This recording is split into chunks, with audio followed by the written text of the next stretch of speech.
O relógio marcava 23h42, quando estacionei minha bicicleta enferrujada no portão de casa. Minhas pernas tremiam. 16 horas em pé, cortando, lixando e montando móveis sob o olhar impaciente do patrão. Meus 68 anos pesavam como chumbo naquela noite fria de julho em Ribeirão das Pedras. Acendi a luz do celular antigo para encontrar a chave quando algo incomum captou minha atenção. Algo fora do lugar. Minha mala, aquela mesma que trouxe quando vim morar com minha filha após a morte de minha esposa, estava jogada no jardim, encharcada pela garoa fina que caía. Ao lado, um papel dobrado protegido por um saco plástico. Abri com dedos calejados e trêmulos. Aqui não tem lugar para velho cachaceiro, assinado seu querido genro. Reli 3 vezes para ter certeza. O choque paralisou meu corpo por alguns instantes, enquanto gotas de chuva misturavam-se com o suor frio que escorria pela testa. 16 anos na Madeira Nobre, nunca faltei um dia. Paguei a entrada desta casa quando minha filha Mariana se casou com Paulo César. E agora, sob a luz fraca do poste, encarava minha vida resumida numa mala velha. O mais irônico, jamais bebi uma gota de álcool na vida, nem mesmo no velório de minha Celina, há 5 anos. O cheiro que impregnava minhas roupas todas as noites vinha dos vernizes, das tintas e dos solventes que usava no quartinho dos fundos do bar do Jurandir. Ali, nas horas vagas entre um turno e outro, desenvolvia pequenas peças artesanais que vendia para complementar a renda. Meu genro sabia disso. Olhei para a janela do 2º andar. O quarto de Mariana estava com a luz apagada. Seria possível que ela concordou com isso? Toquei a campainha 1, 2, 3 vezes. Ninguém atendeu, embora pudesse jurar que vi uma sombra se movendo na cortina da sala. Meu genro sempre quis aquele quarto para transformar em seu escritório. Dizia que um corretor de imóveis da estatura dele precisava de espaço para receber clientes em casa. Sentei-me no meio-fio, encharcado, olhando para aquela mala desbotada. Dentro dela estavam minhas poucas roupas, alguns documentos, o único retrato que tenho com Celina e as ferramentas pequenas que consegui comprar ao longo dos anos. Toda uma existência resumida a 20 quilos. Podia sentir o gosto amargo da injustiça subindo pela garganta. Não era raiva, era decepção. Principalmente pela ausência de minha filha naquele momento. Onde estaria Mariana? Teria concordado com isso? Ou Paulo César esperou que ela viajasse para visitar a tia em Belo Horizonte para me expulsar? Tirei o celular do bolso e tentei ligar para ela. Número bloqueado, dizia a mensagem automatizada. Paulo César deve ter mexido no celular dela. Sempre controlador, sempre manipulador. Peguei minha mala encharcada e fiquei de pé. O corpo doía, mas algo dentro de mim havia despertado. Uma chama que pensei estar apagada há anos. Não seria a primeira vez que enfrentaria o mundo sozinho. Já havia reconstruído minha vida antes, poderia fazer novamente. Com a mala na mão, tomei uma decisão que mudaria não apenas o meu destino, mas o de muitas pessoas naquela pequena cidade mineira. Naquele momento, sob a chuva fina, jurei para mim mesmo que Paulo César aprenderia uma lição sobre respeito e dignidade. Não por vingança, mas por justiça. Vocês devem estar se perguntando, para onde fui? O que fiz com aquela mala encharcada e como um idoso de 68 anos, sem teto, sem apoio familiar, daria a volta por cima? De onde você está assistindo agora? Deixe nos comentários sua cidade. Quero conhecer cada canto desse Brasil que me acompanha.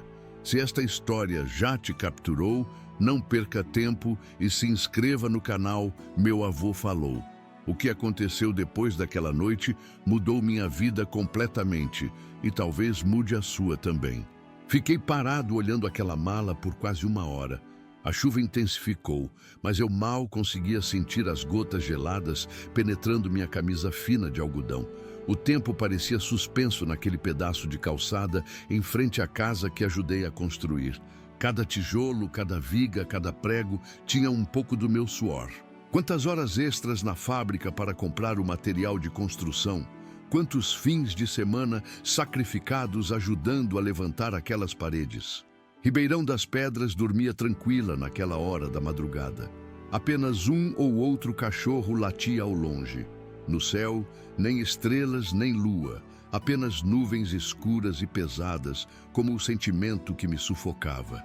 Aos poucos, a dormência causada pelo choque dava lugar a uma dor aguda no peito. Não era físico, era algo mais profundo. O bilhete amassado em minha mão tremia junto com meus dedos. Velho cachaceiro, dizia ele. As palavras me cortavam como navalha. Durante toda a minha vida, fugi do álcool como o diabo foge da cruz. Vi meu pai sucumbir à bebida, destruir nossa família, partir deste mundo aos 45 anos com o fígado em frangalhos. Jurei que jamais seguiria o mesmo caminho. E agora, ironicamente, era essa a acusação que justificava me jogar na rua como um objeto descartável. Abri a mala ali mesmo, sob a luz fraca do poste. A água já havia penetrado o tecido velho, molhando algumas roupas. No fundo, enrolado num pedaço de flanela, encontrei o porta-retratos com a foto do nosso casamento.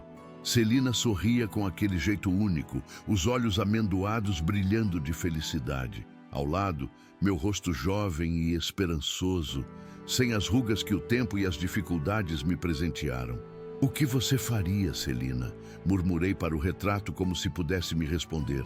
5 anos sem ela e ainda conversava com sua lembrança nos momentos difíceis. O câncer a levou rápido demais, sem tempo para despedidas adequadas. Foi quando Mariana insistiu que eu vendesse nossa casinha no bairro Vila Esperança e fosse morar com ela e o recém-marido Paulo César. "Pai, você não pode ficar sozinho", argumentou. "Temos um quarto sobrando e você pode ajudar nas despesas." E ajudei. Cada centavo do meu salário ia para as contas da casa, para a reforma da cozinha, para a troca do piso da sala. Paulo César, com seu escritório de corretagem de imóveis, sempre tinha desculpas para atrasos financeiros. "O mercado está em baixa", justificava-se enquanto comprava ternos caros e saía para jantar em restaurantes finos com os clientes potenciais.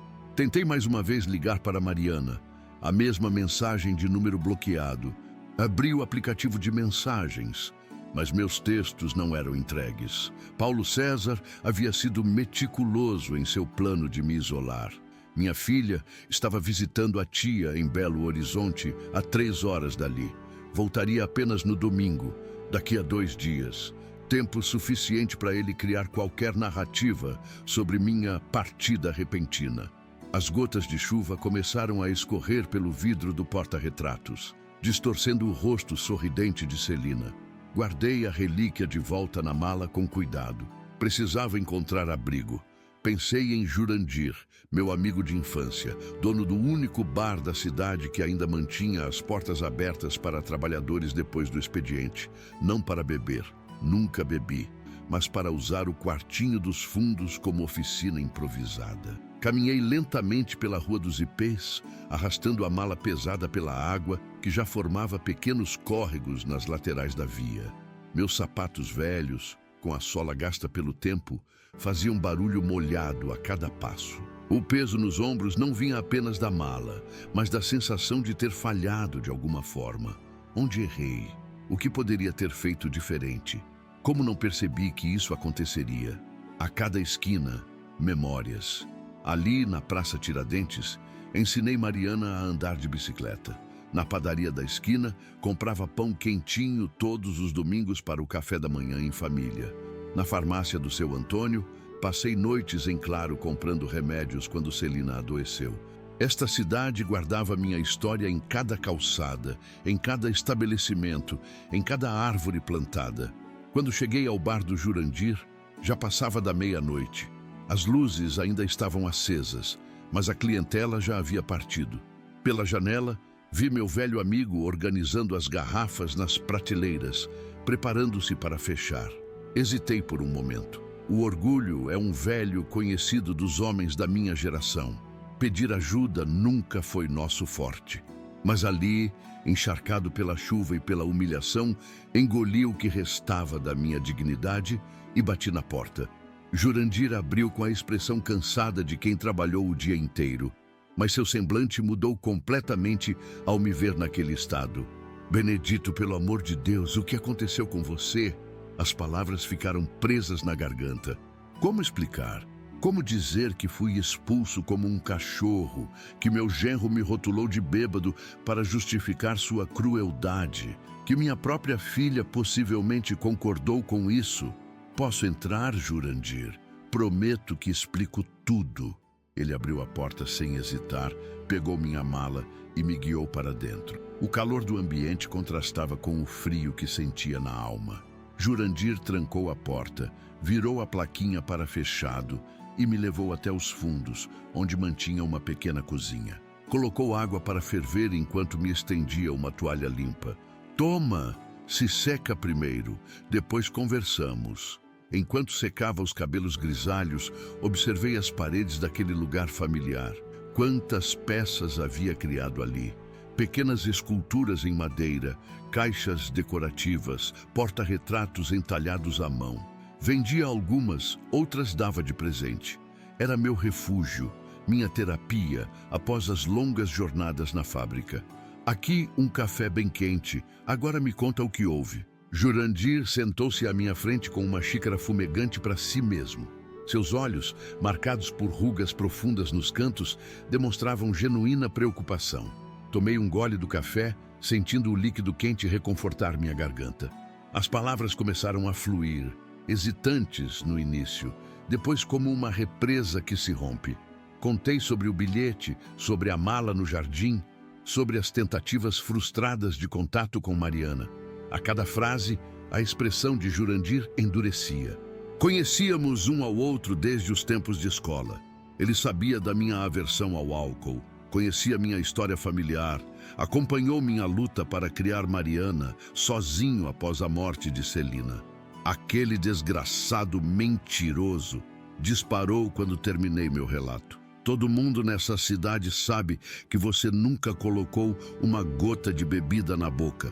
As garrafas que você leva para casa são para guardar seus vernizes e olhos para madeira. Era verdade. Reaproveitava garrafas vazias do bar para armazenar os produtos que usava em minhas criações. Economizava alguns trocados e ainda ajudava na reciclagem. Irônico pensar que essas mesmas garrafas provavelmente serviram de prova para Paulo César convencer Mariana de meu suposto alcoolismo. Você vai ficar aqui comigo até resolvermos isso, declarou Jurandir com firmeza. O quartinho dos fundos tem aquela cama de solteiro que você mesmo fez. Não é grande coisa, mas é melhor que nada. Quis protestar? Dizer que não queria incomodar, que encontraria outro lugar. Mas para onde iria um idoso sem teto na madrugada chuvosa de uma cidade pequena? Aceitei a oferta com um aceno silencioso de cabeça.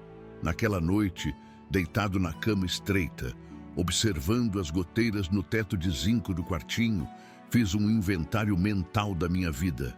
68 anos de trabalho duro, honestidade e dedicação. Uma esposa que amei profundamente por 3 décadas. Uma filha que criei com todo o carinho possível. E onde tudo isso me levou? A um quartinho nos fundos de um bar, com uma mala encharcada como única companhia. O sono não veio.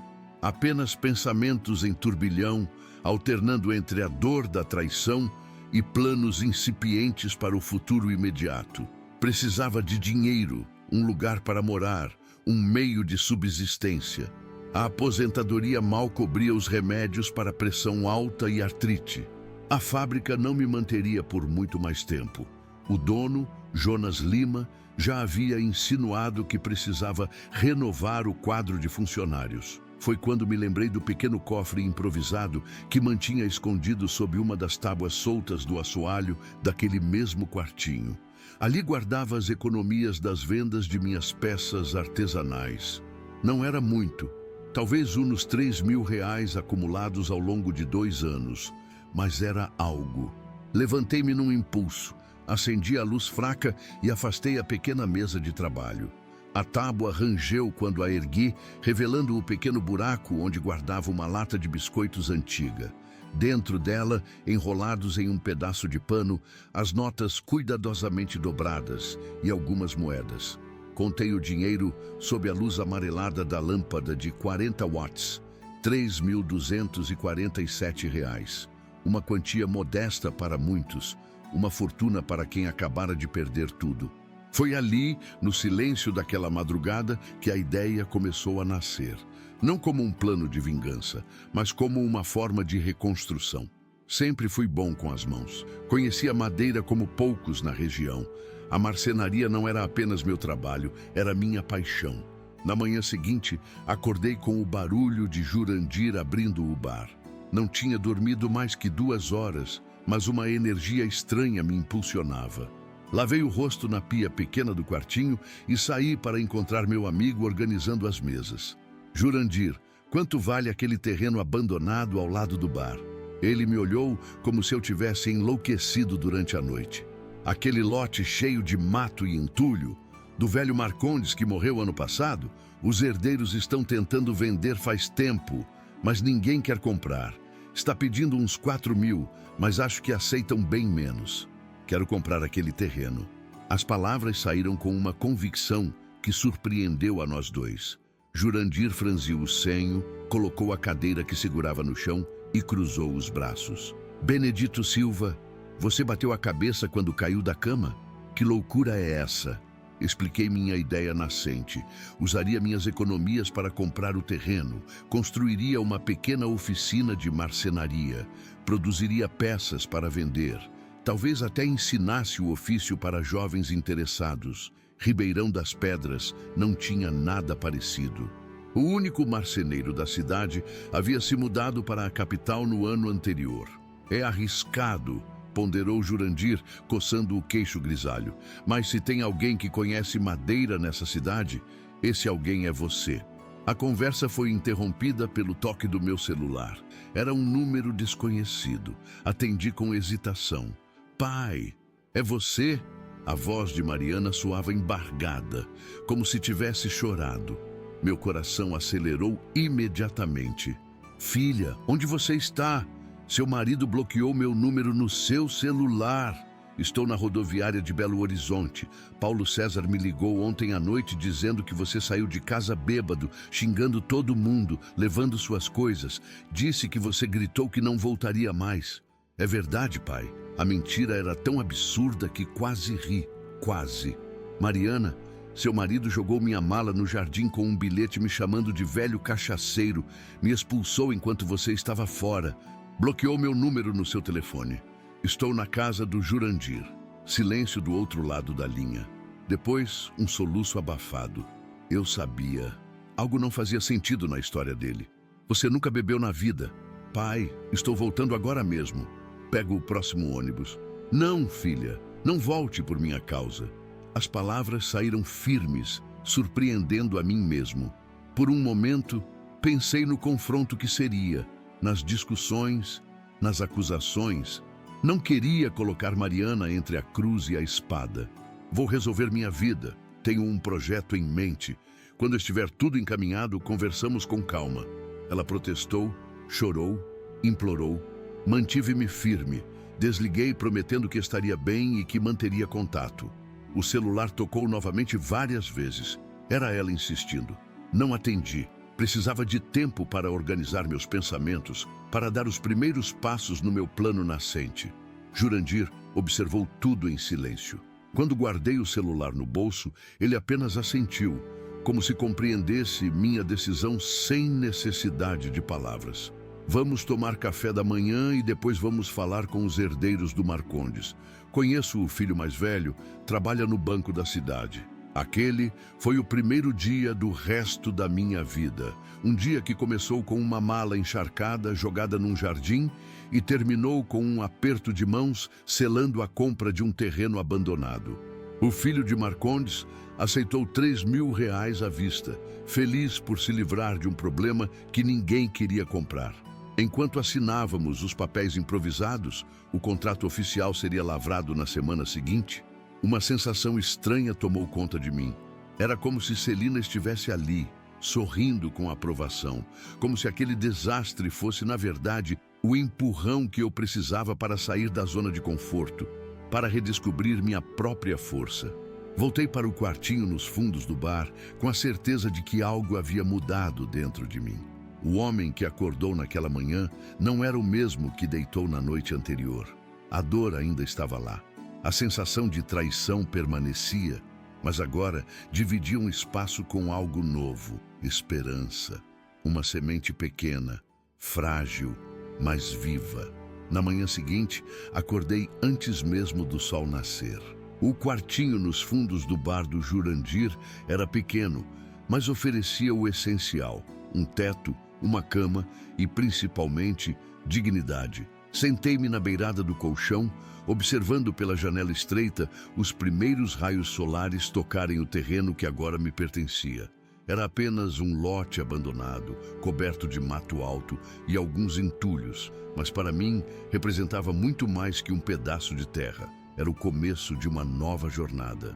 Vesti a única camisa limpa que tinha na mala, ainda úmida da chuva da noite anterior. Enquanto me arrumava, pensamentos sobre Mariana inundavam minha mente. Minha filha havia ligado mais 5 vezes durante a noite. Respondi apenas à última chamada, garantindo que estava bem e pedindo tempo para organizar minha vida. Ela chorava do outro lado da linha, dividida entre a preocupação comigo e o conflito com o marido. Não quis aprofundar a ferida. O tempo se encarregaria de revelar todas as verdades. O aroma de café fresco invadiu o quartinho. Jurandir já estava de pé, preparando o de jejum simples que compartilharíamos. Meu velho amigo havia envelhecido como eu, mas mantinha aquela energia que sempre o caracterizou. Desde os tempos de escola, quando defendia os menores do pátio contra os valentões, Jurandir carregava um senso de justiça quase instintivo. "Dormiu bem, Benedito?" perguntou ele, servindo o café forte numa caneca lascada. "O suficiente", respondi, aceitando a bebida quente. "Preciso começar a trabalhar no terreno hoje mesmo. Cada dia parado é um dia desperdiçado." Jurandir sorriu, exibindo a falta de 2 dentes laterais. "Sabia que diria isso. Já separei algumas ferramentas que podem ajudar. E conheço uns rapazes da fábrica que talvez possam dar uma mão no final do expediente." Agradeci com um aceno silencioso. As palavras pareciam insuficientes para expressar o que aquela amizade significava naquele momento crucial. Após o café, caminhei até o terreno ao lado. Sob a luz matinal, parecia ainda mais desafiador do que na tarde anterior. O mato chegava à altura da cintura em alguns pontos. Cacos de vidro e pedaços de madeira apodrecida espalhavam-se por toda parte. Um velho barracão de zinco, parcialmente desabado, ocupava o fundo do lote. Ao invés de desânimo, senti uma onda de determinação crescer. Cada problema identificado era apenas um desafio a ser superado. Comecei imediatamente a limpar o que conseguia com as mãos. Arrancava o mato, separava o lixo, organizava os poucos materiais aproveitáveis. O sol subiu no céu, trazendo consigo o calor típico de julho em Minas Gerais, seco e implacável. Minha camisa logo ficou encharcada de suor, as mãos calejadas ardiam com os espinhos e cortes, mas não parei. Por volta das 10 da manhã, uma voz feminina me surpreendeu. "Seu Benedito, é o senhor mesmo?" Virei-me para encontrar Dona Iracema, minha ex-vizinha dos tempos em que morava com Celina no bairro Vila Esperança. 72 anos carregados com elegância, cabelos brancos sempre presos num coque impecável e olhos vivos que observavam tudo com atenção peculiar. Apoiada em sua bengala de madeira entalhada, um presente que fiz para seu aniversário de 70 anos, ela me examinava com uma expressão mista de surpresa e preocupação. Jurandir me contou o que aconteceu. Vim ver como está. Expliquei sobre meu projeto nascente, enquanto ela escutava atentamente. Quando terminei, Dona Iracema balançou a cabeça pensativa. "Tenho um quarto vazio nos fundos de casa desde que meu filho se mudou para São Paulo. É pequeno, mas tem banheiro próprio e entrada independente. Ficaria honrada se aceitasse ficar lá enquanto constrói seu negócio." Meu orgulho quis recusar imediatamente. Era difícil aceitar ajuda, principalmente depois da humilhação sofrida. Mas algo na expressão genuína daquela senhora me fez reconsiderar. Não era caridade, era solidariedade, era comunidade, era o tipo de laço que construí ao longo de décadas naquela cidade. Aceito, dona Iracema, mas faço questão de pagar aluguel. Ela riu, um som cristalino que contrastava com sua aparência frágil. Bobagem, considere uma troca. Aquela bengala que o senhor fez para mim é a inveja de todas as minhas amigas do grupo de oração.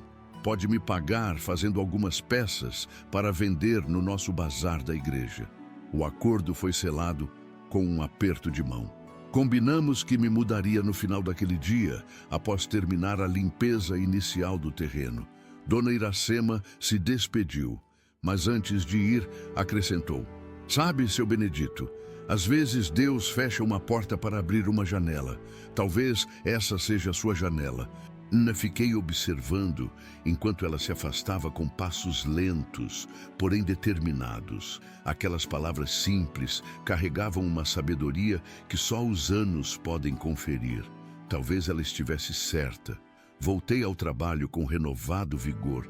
Por volta do meio-dia, Jonas Lima, dono da fábrica de móveis Madeira Nobre e meu patrão há 16 anos, apareceu no terreno.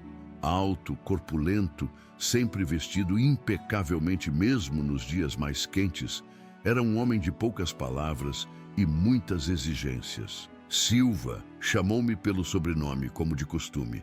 Não apareceu no trabalho hoje. Não era uma pergunta, mas uma constatação. Endireitei as costas doloridas e encarei aquele que assinava meus contra-cheques desde que Celina adoeceu. "Preciso resolver algumas questões pessoais, Sr. Lima. Ia ligar mais tarde para explicar." Contei resumidamente o ocorrido sem dramatizar, mantendo a dignidade que me restava. Jonas escutou em silêncio, o semblante inalterado. Quando terminei, ele olhou ao redor, analisando o terreno com olhos de quem entende do negócio. 16 anos sem faltas, sem atrasos, melhor marceneiro que já tive. Fez uma pausa, como se calculasse algo mentalmente. "A fábrica pode esperar uma semana. Considere como férias atrasadas. Depois conversamos sobre seu futuro lá." Antes que pudesse responder, ele se virou e caminhou em direção ao carro estacionado na rua. Parou antes de entrar, acrescentando sem olhar para trás: "Tenho algumas madeiras de demolição no depósito. Iam para o lixo. Se quiser, pode pegar. Mande alguém com essa lista." Estendeu um papel dobrado. "E não diga a ninguém que dei isso. Tenho uma reputação a zelar." Fiquei observando o Corolla preto se afastar, o papel amassado entre os dedos sujos de terra.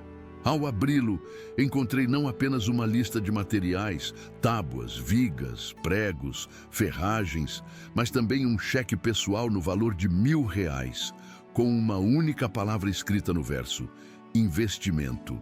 Sentei-me numa pedra, sobrecarregado por aquele gesto inesperado. Jonas Lima, conhecido por sua rigidez e foco exclusivo nos lucros, estava me oferecendo não apenas materiais, mas capital inicial. Talvez eu tivesse construído mais pontes do que imaginava ao longo daqueles anos de trabalho silencioso e dedicado.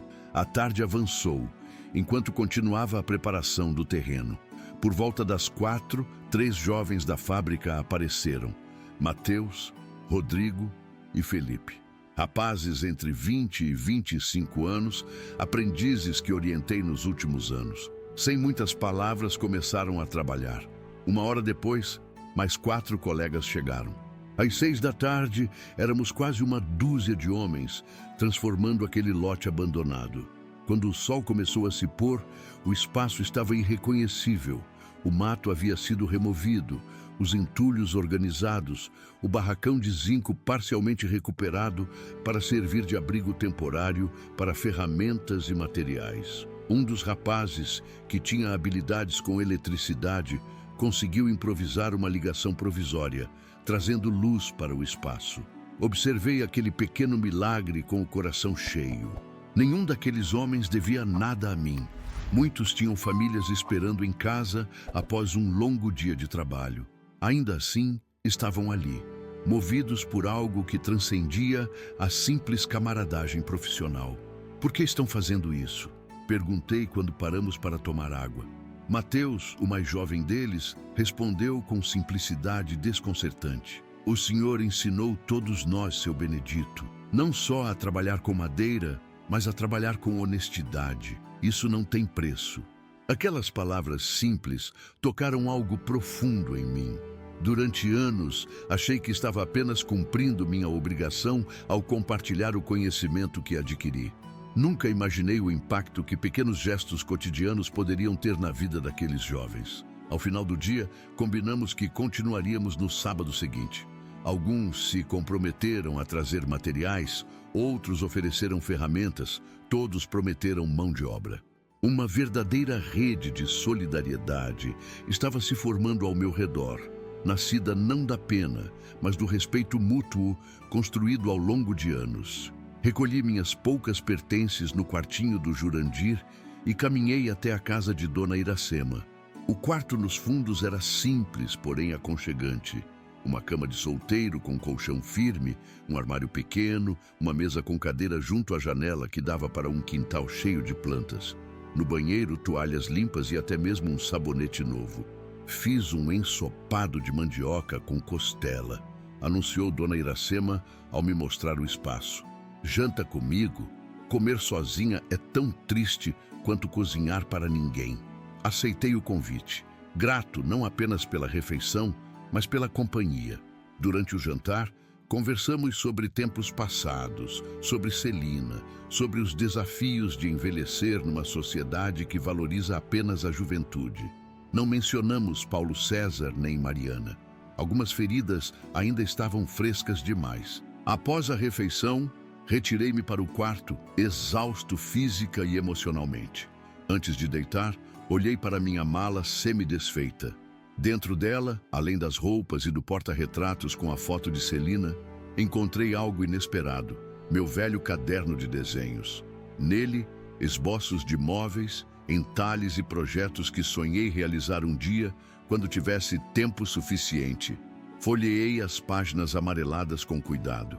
Alguns desenhos tinham mais de 20 anos. Ideias que guardei para um futuro que nunca parecia chegar.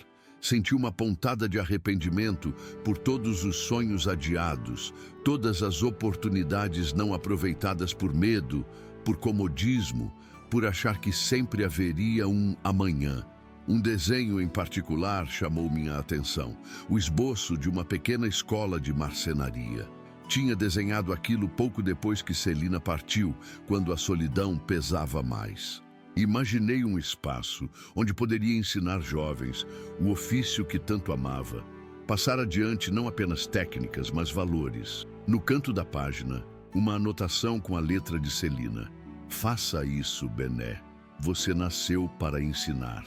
Foi como receber uma mensagem do passado, um empurrão gentil de quem me conhecia melhor que eu mesmo.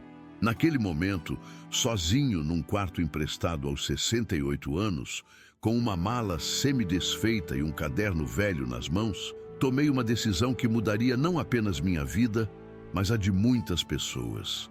Na manhã seguinte, procurei o CRAS, Centro de Referência de Assistência Social da cidade. Precisava de orientação sobre como formalizar meu pequeno negócio, sobre possíveis linhas de crédito para idosos empreendedores, sobre aspectos legais que desconhecia.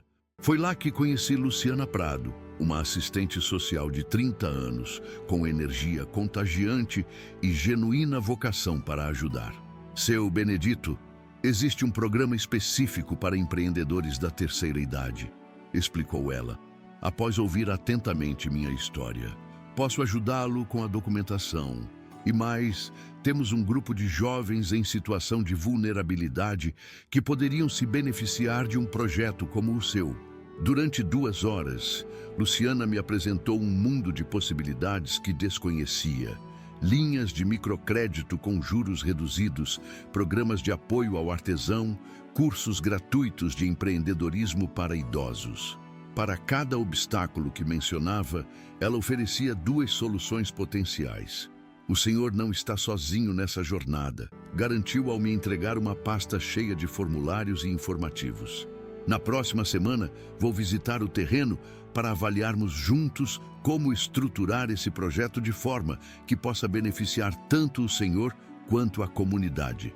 Saí do CRAS com a mente fervilhando de ideias e possibilidades. O que começou como uma necessidade de sobrevivência estava se transformando em algo maior, algo com potencial para impactar vidas além da minha própria. Na caminhada de volta ao terreno, passei em frente à imobiliária de Paulo César. O estabelecimento ostentava uma fachada moderna, com vitrines exibindo fotos de casas luxuosas que poucos em Ribeirão das Pedras poderiam comprar. Através do vidro, vi meu genro conversando animadamente com clientes potenciais, gesticulando com aquela confiança exagerada que sempre me incomodou. Por um instante, nossos olhares se cruzaram. Vi o reconhecimento em seus olhos, seguido por algo que parecia desconforto.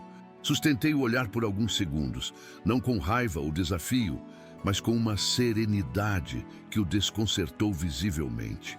Segui meu caminho sem demonstrar emoção, mas internamente algo havia mudado. O homem que me expulsou de casa não exercia mais poder sobre mim, nem sobre meus sentimentos, nem sobre meu destino. Os dias seguintes foram de trabalho intenso. A transformação do terreno continuou com a ajuda dos colegas da fábrica nos finais de tarde e nos fins de semana. O barracão de zinco foi completamente recuperado, ganhando janelas amplas para a entrada de luz natural. Uma bancada de trabalho tomou forma, construída com materiais doados por Jonas Lima. Ferramentas foram consertadas, afiadas, organizadas metodicamente. No domingo, uma semana após a fatídica noite da expulsão, Mariana apareceu no terreno. Estava pálida, mas magra, com olheiras profundas que denunciavam noites mal dormidas. Quando me viu trabalhando entre os demais, parou a alguns metros, hesitante. Pai? Deixei a lixa que segurava sobre a bancada e caminhei em sua direção. O reencontro foi um misto de emoções contraditórias. Alegria, mágoa, alívio, apreensão. Abracei-a brevemente, conduzindo-a para fora do terreno para conversarmos com privacidade. Como me encontrou? Perguntei enquanto caminhávamos pela calçada. Ribeirão das Pedras é pequena, pai. Todo mundo já sabe o que aconteceu. E o que está fazendo aqui?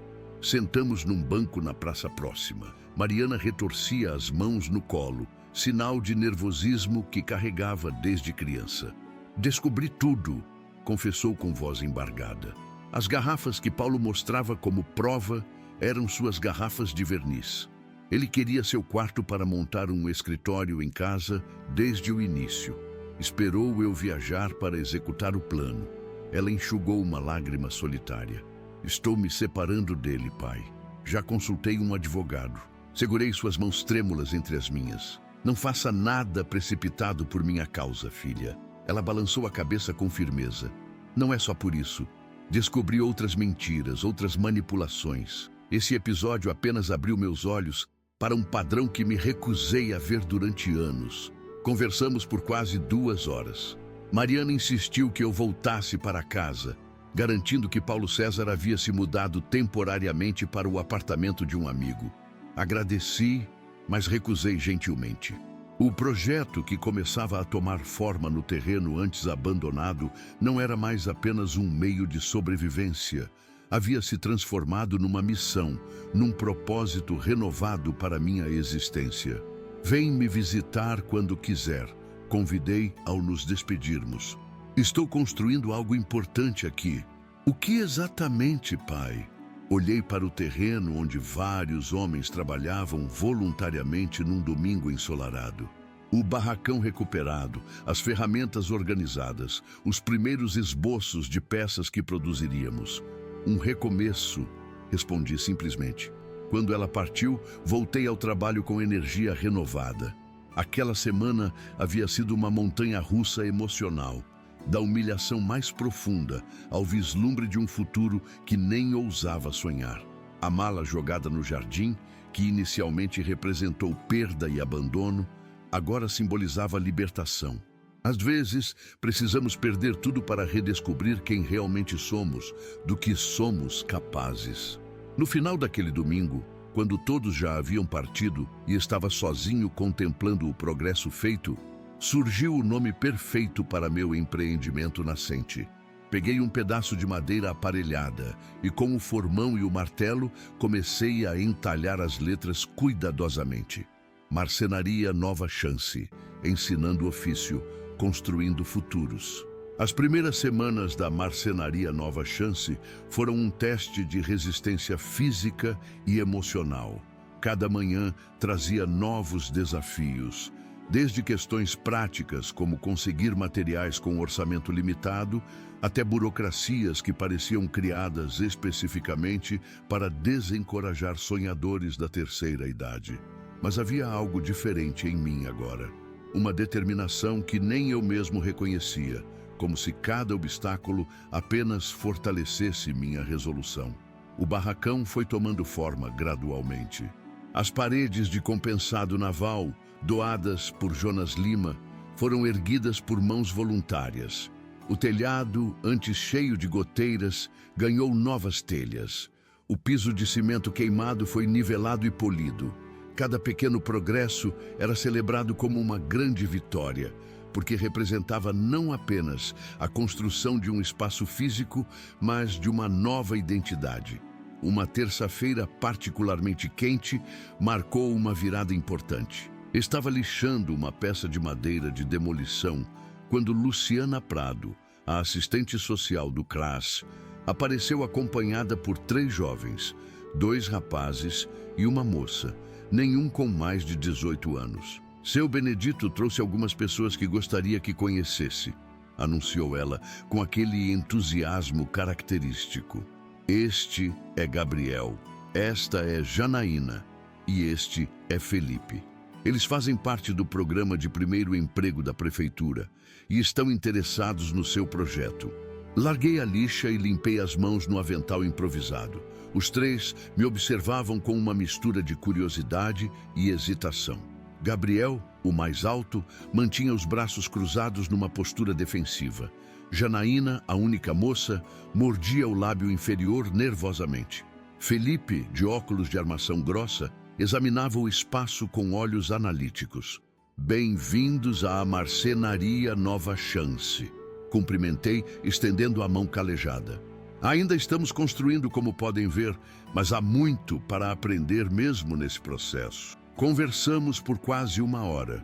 Descobri que Gabriel havia abandonado a escola no ano anterior, após conflitos com a polícia por pequenos delitos. Janaína era mãe solteira aos 17 anos, tentando terminar o ensino médio enquanto cuidava de um bebê de 8 meses. Felipe, o mais quieto, tinha um diagnóstico de transtorno do espectro autista e dificuldades para se adaptar aos ambientes de trabalho tradicionais, apesar de sua incrível habilidade matemática.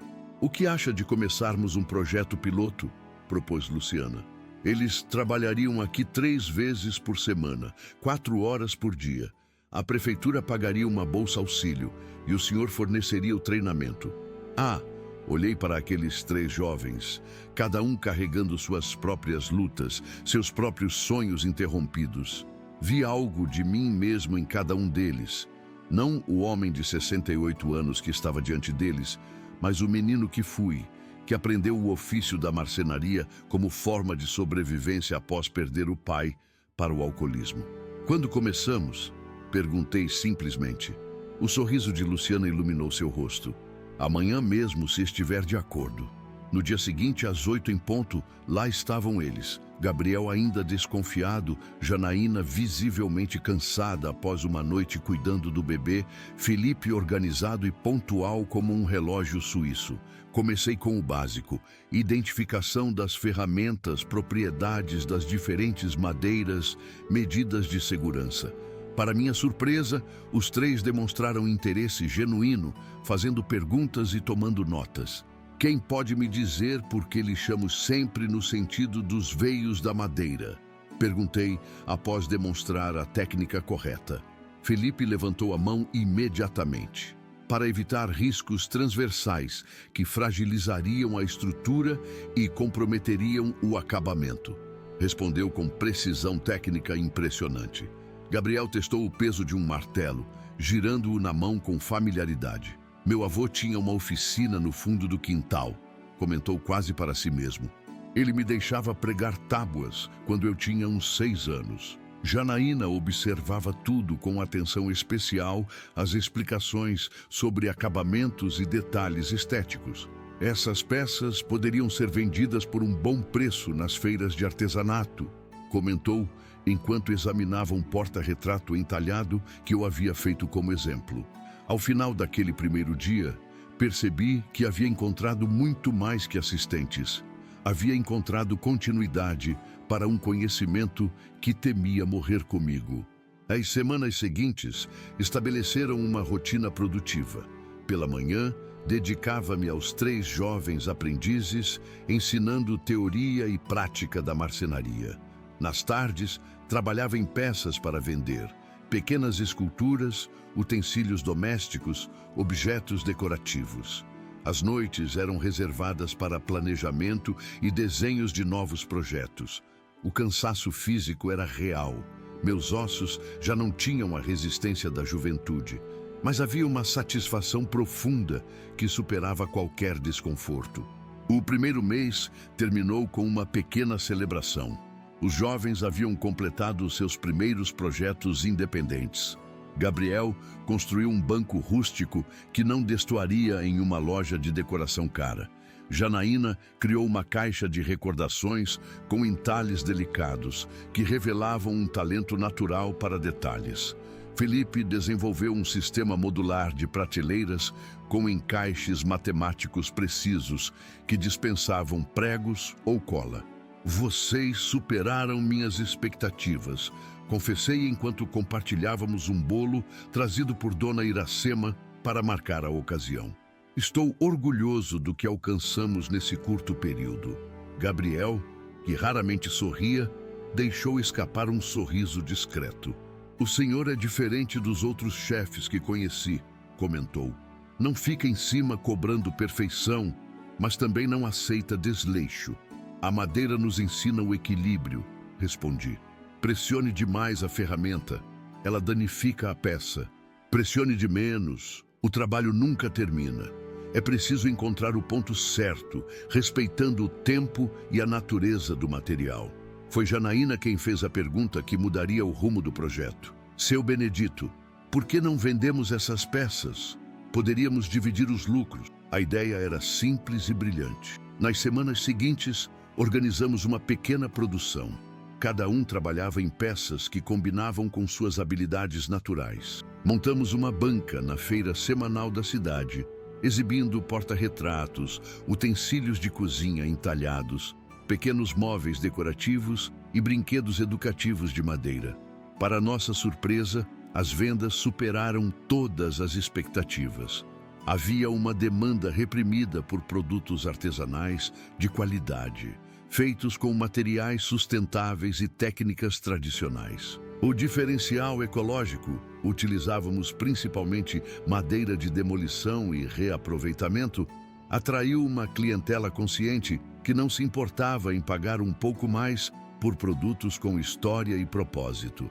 Ao final do segundo mês, tínhamos não apenas recuperado o investimento inicial, mas gerado lucro suficiente para melhorar a infraestrutura da marcenaria e aumentar a produção. O espaço ganhou máquinas básicas usadas, compradas em leilões e reformadas por nós mesmos. A prefeitura, vendo o sucesso do projeto piloto, ofereceu mais 5 vagas para jovens em situação de vulnerabilidade.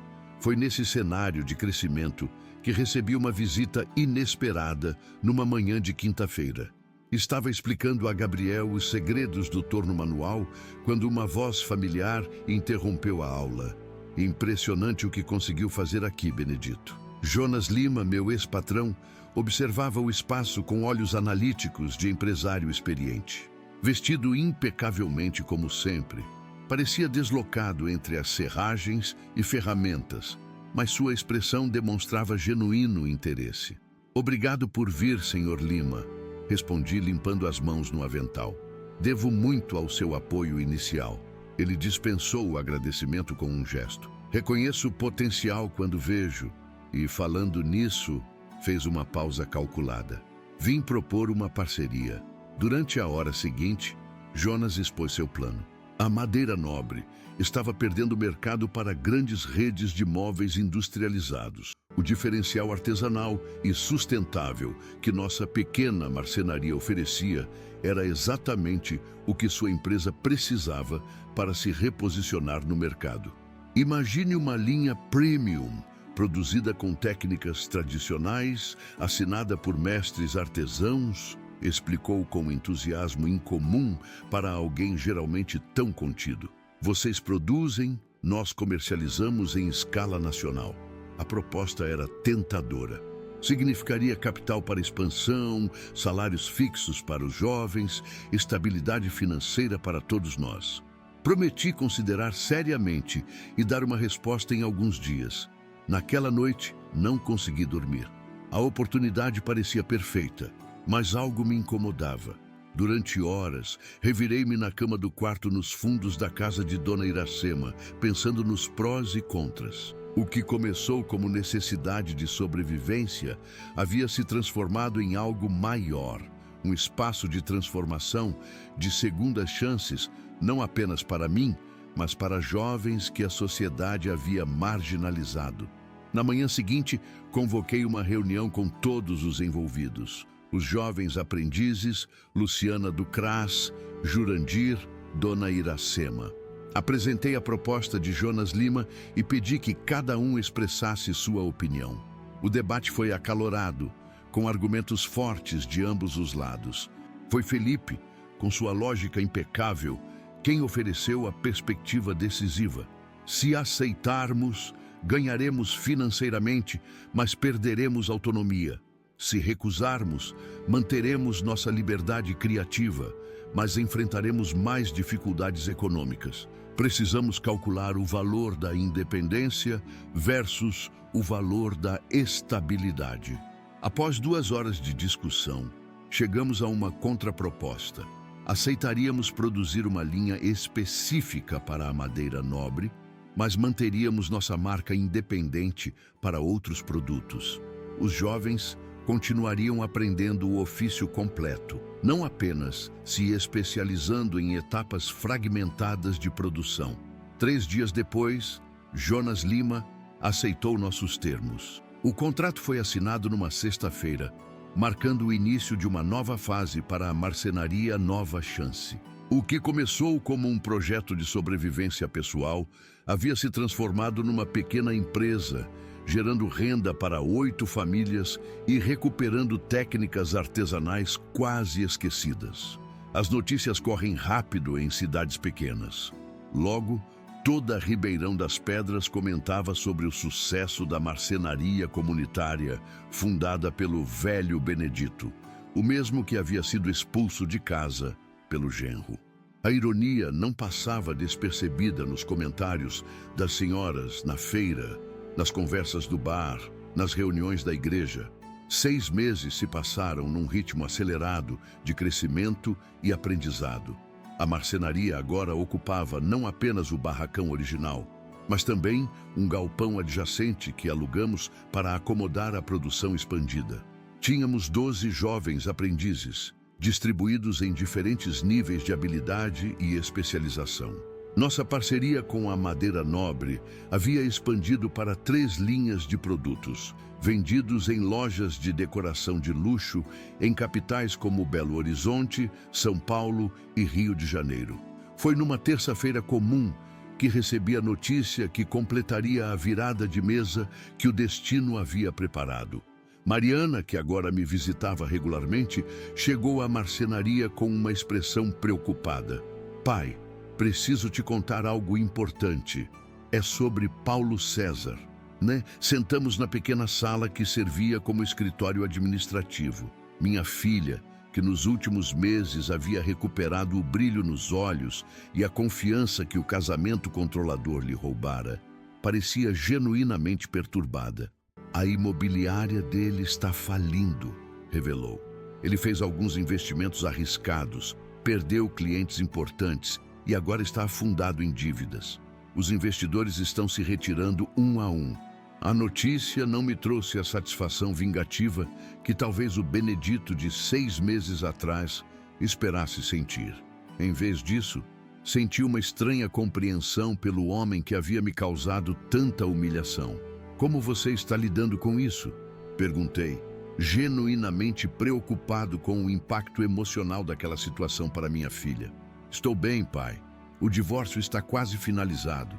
Voltei a dar aulas em período integral.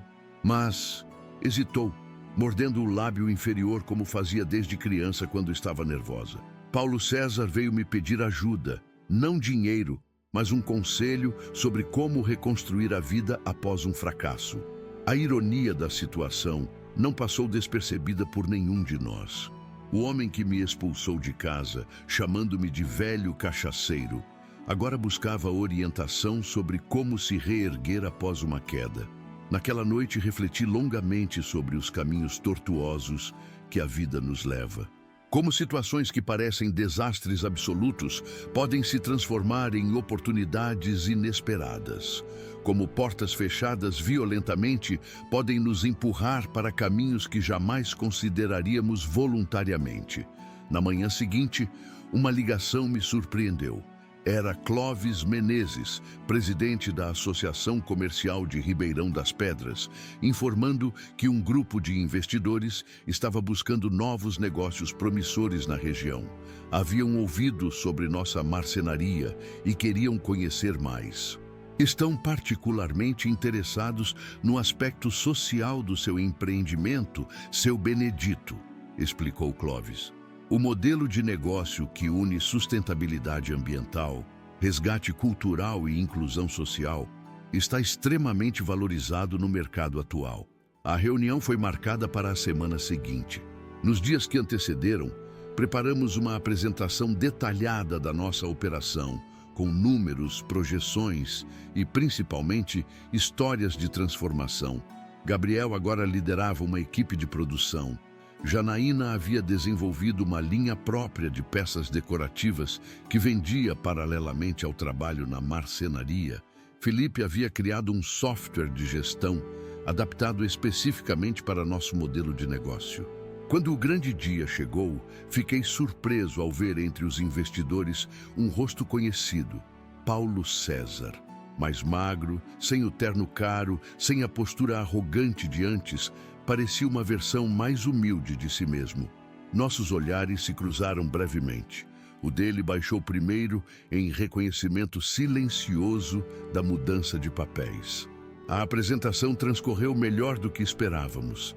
Os investidores fizeram perguntas perspicazes, demonstrando genuíno interesse não apenas nos aspectos financeiros, mas no impacto social do projeto. Ao final, o líder do grupo, um senhor de cabelos grisalhos e postura elegante, fez o anúncio que mudaria definitivamente o curso da marcenaria Nova Chance.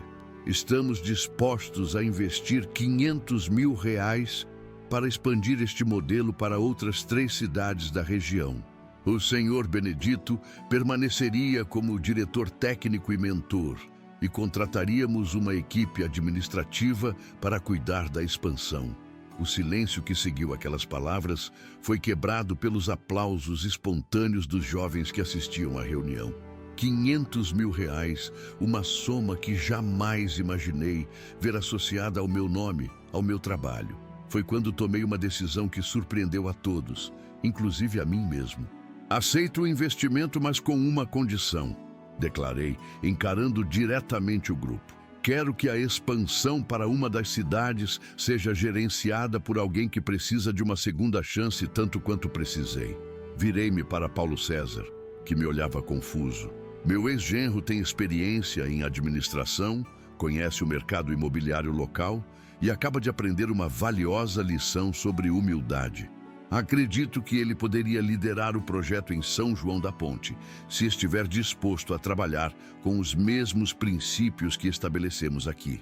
O choque no rosto de Paulo César foi indescritível. Uma mistura de incredulidade, vergonha e talvez um lampejo de gratidão. Os investidores se entreolharam, intrigados com a proposta inusitada. Isso é inesperado, comentou o líder do grupo. Mas intrigante. Demonstra na prática a filosofia de segundas chances que seu empreendimento prega. Após a reunião, Paulo César me procurou. Estava visivelmente emocionado, lutando para encontrar as palavras certas. Por quê? Foi tudo que conseguiu perguntar, a voz embargada.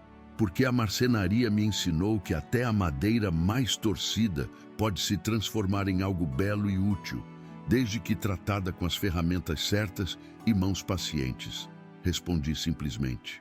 Naquela tarde, quando todos haviam partido e estava sozinho na oficina, peguei um pedaço de madeira de cedro, uma das mais nobres com que já trabalhei, e comecei a entalhar, sem projeto prévio, apenas deixando as mãos guiarem a ferramenta.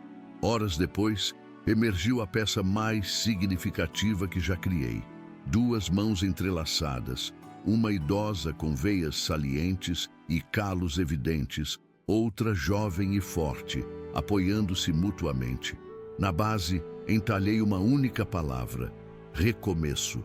De uma mala jogada no jardim a um negócio social de R$500 mil.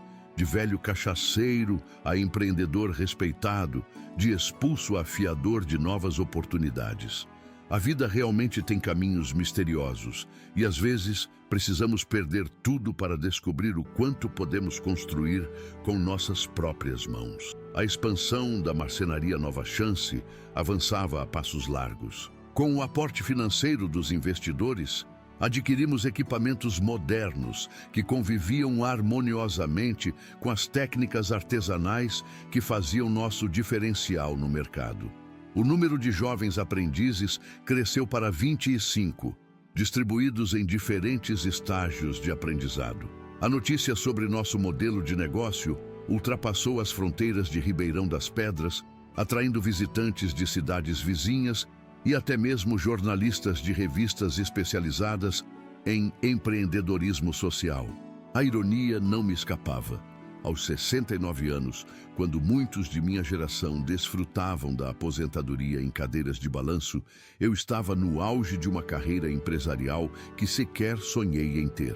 As mãos, mais calejadas que nunca, agora assinavam contratos, aprovavam projetos e, nas horas vagas que insistia em reservar, continuavam criando peças únicas que carregavam a essência de minha história.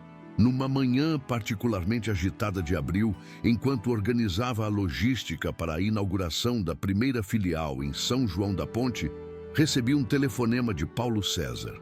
Sua voz, antes sempre carregada de arrogância, agora demonstrava uma mistura de ansiedade e determinação. Precisamos conversar, seu Benedito. É importante. Podemos nos encontrar no Mirante do Cruzeiro às 5 da tarde? Prefiro um local neutro, longe dos olhares da cidade. O Mirante do Cruzeiro era o ponto mais alto de Ribeirão das Pedras. Uma colina suave, coroada por uma pequena capela e uma cruz de madeira que, segundo a lenda local, havia sido erguida pelos primeiros colonizadores. De lá, podia-se ver toda a cidade. O rio, que lhe dava nome, serpenteando entre as casas, as montanhas azuladas no horizonte. Era um lugar de contemplação, de decisões importantes. Estarei lá, confirmei, intrigado com o tom solene daquele que um dia me chamou de velho cachaceiro num bilhete jogado junto à minha mala. Passei o resto do dia com a mente dividida entre as obrigações cotidianas e a curiosidade sobre o que Paulo César queria discutir. Nos últimos 3 meses, desde que aceitou liderar o projeto da filial, nosso relacionamento havia sido estritamente profissional. Reuniões objetivas, comunicação por e-mail, decisões baseadas em números e fatos. A ferida pessoal, embora cicatrizada, permanecia como uma linha tênue que nenhum dos dois ousava cruzar. Às 5 em ponto, estacionei minha caminhonete usada, um luxo que me permiti com os primeiros lucros da marcenaria, no pequeno largo próximo à capela. Paulo César já estava lá, apoiado no parapeito que oferecia a vista panorâmica da cidade. Vestia calça jeans e camisa simples, um visual que nunca associei a ele, sempre tão preocupado com aparências e status. "Obrigado por vir", disse ele quando me aproximei, oferecendo um aperto de mão formal que aceitei sem hesitação. Ficamos alguns minutos em silêncio, observando o sol que começava sua descida por trás das montanhas, pintando o céu com tons alaranjados e púrpura. Abaixo de nós, as primeiras luzes da cidade começavam a se acender, pontos dourados contrastando com o azul crescente do crepúsculo. Este lugar sempre me lembra da fragilidade de nossas construções, comentei, quebrando o silêncio. De longe, tudo parece tão pequeno, tão temporário. Paulo César assentiu, pensativo. É justamente sobre construções que quero falar, sobre o que construímos e o que destruímos. Virou-se para me encarar diretamente e notei algo diferente em seus olhos. Uma vulnerabilidade que nunca havia demonstrado antes. Vim pedir perdão, declarou com voz firme, apesar da emoção evidente. Não apenas pelo que fiz naquela noite, mas por tudo que representou. O desrespeito, a manipulação, a mentira. Respirei fundo, sentindo o peso daquelas palavras. Não era o pedido de desculpas que me surpreendia. Já havia percebido a mudança em Paulo César nos últimos meses. O que me impactou foi a coragem de expor sua vulnerabilidade, de nomear seus erros sem subterfúgios. O que provocou essa reflexão? Perguntei, genuinamente interessado no processo interior daquele homem que agora parecia tão diferente. Ele passou a mão pelos cabelos, um gesto nervoso que nunca havia notado antes. Tudo começou quando o Senhor me ofereceu a oportunidade de gerenciar a filial. Naquele momento, percebi que havia duas possibilidades. Ou era uma armadilha elaborada para me humilhar publicamente, ou era um ato de grandeza que eu jamais seria capaz de realizar no seu lugar. Fez uma pausa, escolhendo cuidadosamente as palavras seguintes. Decidi aceitar para descobrir qual das duas era verdadeira. E cada dia de trabalho, cada interação, cada decisão compartilhada me mostrou que era a segunda opção. O Senhor realmente acreditava na possibilidade de transformação. Isso me obrigou a olhar para dentro, a questionar quem eu me tornei. A sinceridade daquela confissão me tocou profundamente. Não respondi imediatamente, permitindo que o silêncio falasse por si mesmo, enquanto observávamos as últimas cores do dia se diluírem no horizonte. Sabe, Paulo César, quando fui expulso naquela noite, achei que havia perdido tudo, comentei finalmente. Mas a verdade é que ganhei algo muito mais valioso: liberdade. Liberdade das expectativas alheias, dos papéis impostos, das limitações que aceitei sem questionar. Ele assentiu, compreendendo o subtexto daquela observação. É exatamente isso que sinto agora, uma libertação. Por anos construí uma identidade baseada em aparências, em status, em conquistas materiais. Quando tudo desmoronou, descobri que não havia nada sólido sob aquela fachada. Nossa conversa foi interrompida pelo toque do celular dele. Ao checar a tela, seus olhos se arregalaram ligeiramente. É Mariana. Diz que está vindo para cá com algo importante para me mostrar. Como ela sabia que estaríamos aqui, a resposta chegou minutos depois, na forma da própria Mariana subindo a trilha que levava ao mirante. Não vinha sozinha. Dona Iracema a acompanhava, caminhando lentamente apoiada em sua bengala entalhada. Ambas carregavam expressões determinadas que me intrigaram imediatamente. Pai, Paulo! Mariana nos chamou, acenando enquanto se aproximava. Que bom que estão juntos, facilita o que viemos fazer. Quando chegaram ao topo, notei que Mariana carregava uma caixa de papelão antiga, daquelas usadas para armazenar documentos. Dona Iracema, por sua vez, trazia uma bolsa de tecido que parecia conter objetos pesados. Descobrimos algo que vocês precisam ver, anunciou Mariana, colocando a caixa sobre o parapeito de pedra. Algo que explica muita coisa. Com cuidado reverencial, abriu a tampa revelando dezenas de fotografias antigas, cartas amareladas pelo tempo, recortes de jornal e pequenos objetos embrulhados em papel de seda. Meu coração acelerou ao reconhecer a caligrafia de Celina em alguns dos envelopes. Encontramos isso no forro do teto quando começamos a reforma da casa, explicou Mariana. Parece que mamãe guardou ali deliberadamente, como uma cápsula do tempo. Dona Iracema interveio, sua voz suave carregando a sabedoria de seus 72 anos. Celina confiou-me um segredo pouco antes de partir. Disse que havia deixado um tesouro escondido, que só deveria ser revelado quando fosse realmente necessário. Achei que este momento havia chegado. Com mãos trêmulas, peguei a primeira fotografia do maço. Mostrava um grupo de jovens em frente a uma marcenaria muito similar à que construí recentemente. Entre eles, reconheci a mim mesmo, com pouco mais de 20 anos, e ao meu lado, um homem que me fez engasgar de surpresa. Este é... Comecei, incapaz de completar a frase. Meu pai, confirmou Paulo César, igualmente atônito. Antônio Ferreira. Mas como... Dona Iracema sorriu gentilmente. Vocês nunca souberam, não é? Antônio foi aprendiz na mesma marcenaria onde Benedito começou. Trabalharam juntos por quase 2 anos. Eram grandes amigos. Mariana retirou mais fotografias, cartas, recortes de jornal. Uma história esquecida começou a emergir diante de nossos olhos. Antônio Ferreira e eu não apenas trabalhamos juntos, mas planejamos abrir nossa própria marcenaria. Chegamos a comprar um terreno, o mesmo terreno onde agora funcionava a marcenaria Nova Chance. O destino tem um senso de humor peculiar, murmurei, atordoado pela revelação. Paulo César examinou uma carta particularmente longa, datada poucos meses antes de seu nascimento. Nela, seu pai explicava que havia decidido seguir outro caminho, aceitando uma oferta de trabalho em Belo Horizonte. Pedia meu perdão pelo sonho abandonado e prometia um dia retornar para concretizarmos nosso projeto. Ele nunca voltou, comentou Paulo César, a voz embargada. Morreu num acidente de carro quando eu tinha 8 anos. Minha mãe sempre disse que ele tinha grandes planos, sonhos inacabados. Mais peças daquele quebra-cabeça surgiram das profundezas da caixa. Descobrimos que Antônio, antes de morrer, havia deixado sua parte do terreno para mim num testamento que nunca foi entregue. A documentação, amarelada e frágil, estava ali, junto com uma carta endereçada ao filho que mal conheceu. Com reverência, entreguei o envelope a Paulo César. Acho que isso pertence a você. Ele aceitou com mãos trêmulas, mas não o abriu imediatamente.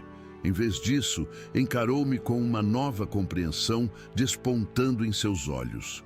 É por isso que Mariana sempre insistiu para que viesse morar conosco após a morte de Celina, concluiu. Não foi apenas generosidade, foi uma conexão mais profunda. Mariana assentiu, lágrimas silenciosas escorrendo por seu rosto. Mamãe me contou histórias sobre a amizade de vocês quando eu era pequena. Dizia que havia um círculo incompleto que um dia precisaria ser fechado. A noite já havia caído completamente sobre Ribeirão das Pedras. As estrelas despontavam no céu limpo de abril, testemunhas silenciosas daquela reconciliação que transcendia nossa pequena existência. Era como se o tempo dobrasse sobre si mesmo, conectando pontos distantes numa trama maior que nossas compreensões individuais. Dona Iracema abriu sua bolsa de tecido, revelando 4 garrafas antigas. Reconheci-as imediatamente.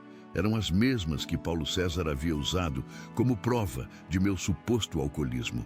Mas agora estavam limpas, o rótulo manuscrito claramente visível. Verniz especial, Fórmula Antônio em Benedito, 1975. Encontrei estas no porão da casa, explicou a senhora. Ainda tem o cheiro característico, mesmo depois de tantos anos. É uma mistura única, não é? Abri uma das garrafas e o aroma inconfundível trouxe uma avalanche de memórias. Aquela fórmula específica de verniz foi uma criação conjunta, resultado de meses de experimentação com Antônio. Produzimos apenas algumas dezenas de litros antes de nossos caminhos se separarem. O cheiro que sentia em suas roupas, murmurou Paulo César, compreendendo finalmente. Não era bebida, era este verniz. o mesmo que meu pai ajudou a criar. Seu pai era um gênio com acabamentos, confirmei, a voz embargada pela emoção. Desenvolvemos esta fórmula para peças especiais, aquelas que precisavam de proteção extra sem perder a textura natural da madeira. Paulo César respirou fundo, como se reunisse coragem para uma confissão difícil. Eu sempre soube no fundo que o senhor não bebia. A acusação foi conveniente. Precisava do quarto para meu escritório. Estava desesperado com as dívidas crescentes, com os clientes diminuindo. E inventou uma narrativa que justificasse suas ações. Completei sem rancor. Todos fazemos isso, em diferentes escalas. Criamos histórias para tornar nossas escolhas mais palatáveis, para nós mesmos e para os outros. Mariana, que observava nossa interação com atenção, extraiu da caixa um último item. Um caderno de couro desgastado, as páginas amareladas preenchidas com desenhos detalhados de móveis e estruturas de madeira. Na capa, 2 iniciais entrelaçadas, A&B. O caderno de projetos, exclamei, reconhecendo imediatamente aquele tesouro que acreditava perdido há décadas. Antônio e eu passávamos noites desenhando o que faríamos quando abríssemos nossa marcenaria. Folheei as páginas com reverência, redescobrindo ideias que havíamos concebido juntos. Muitas eram surpreendentemente similares ao que implementei na marcenaria Nova Chance. Desde o layout do espaço até o conceito de ensinar jovens aprendizes. O senhor estava realizando o sonho dos dois sem sequer saber, observou Paulo César, sua voz carregando uma nova compreensão. A noite avançava enquanto explorávamos aquela cápsula do tempo, cada item revelando mais conexões, mais pontos de contato entre nossas histórias aparentemente separadas. Era como se um grande círculo estivesse se fechando, unindo passado e presente numa continuidade que transcendia mágoas e mal-entendidos. Foi Dona Iracema quem sugeriu o próximo passo, com a sabedoria prática que caracterizava sua geração. Acho que deveriam selar esta reconciliação com algo concreto, algo que honre tanto o passado quanto o futuro que estão construindo. Mariana, sempre intuitiva, complementou a ideia. A filial em São João da Ponte. Por que não renomeá-la? Marcenaria A&B, uma tradição renovada. Seria uma forma de honrar aquela amizade e este novo começo. A sugestão ressoou profundamente em mim. Olhei para Paulo César buscando sua reação. Seus olhos, antes sempre calculistas, agora brilhavam com uma emoção genuína que jamais havia testemunhado. Seria uma honra, respondeu ele simplesmente. Naquela mesma noite, ainda no mirante do cruzeiro, rascunhamos os primeiros esboços do que seria não apenas uma expansão da marcenaria Nova Chance, mas uma reinterpretação do sonho original que 2 jovens conceberam décadas atrás. Paulo César, finalmente lendo a carta deixada por seu pai, encontrou não apenas palavras de amor, mas também a fórmula completa do verniz especial, incluindo um ingrediente secreto que havíamos esquecido com o tempo. Quando descemos a colina, já passava da meia-noite. A cidade dormia tranquila abaixo de nós, alheia à pequena revolução que acabara de acontecer no mirante. Carregávamos a caixa de revelações como um tesouro compartilhado, cada um processando a seu modo as implicações daquelas descobertas. Na manhã seguinte, convoquei uma reunião extraordinária com toda a equipe da marcenaria. Os jovens aprendizes, os funcionários administrativos, os parceiros comerciais. Todos se reuniram no galpão principal, curiosos sobre o anúncio urgente. Para surpresa geral, Paulo César estava ao meu lado, não como o ex-genro problemático, mas como parceiro legítimo naquela empreitada. Com palavras simples, compartilhamos a história redescoberta. Mostrei o caderno de projetos, as fotografias antigas, as garrafas de verniz especial. Expliquei como 2 gerações estavam inconscientemente conectadas pelo mesmo sonho, pelo mesmo compromisso com a excelência no trabalho com madeira. A partir de hoje, anunciei, Nossa expansão ganha um novo significado. Não estamos apenas crescendo como empresa, estamos honrando um legado, completando um círculo que começou muito antes de qualquer um de nós imaginar. Gabriel, agora supervisor da produção principal, foi o primeiro a compreender a magnitude daquela revelação. Então estamos literalmente construindo sobre fundações que já existiam, não apenas no terreno físico, mas na história das pessoas envolvidas. Assenti, tocado pela perspicácia daquele jovem que, menos de um ano antes, mal conseguia olhar nos olhos de um adulto sem desconfiança. Exatamente. Nada se cria do zero. Construímos sobre o que veio antes, mesmo quando não temos consciência disso. Janaína, que agora coordenava a linha de produtos decorativos enquanto terminava seus estudos, levantou uma questão prática. E como isso afeta nosso trabalho diário? Mudará algo no que fazemos? Foi Paulo César quem respondeu com uma autoridade recém-descoberta que não vinha da arrogância, mas da conexão genuína com aquele projeto. Incorporaremos algumas técnicas que encontramos nos cadernos antigos. Reintroduziremos a fórmula original do verniz especial. Mas o mais importante é a filosofia que guiará a nossa expansão. Honrar o passado enquanto construímos o futuro. Naquele momento, olhando para aquele grupo diverso reunido sob o teto que construímos juntos, senti uma gratidão que transcendia palavras.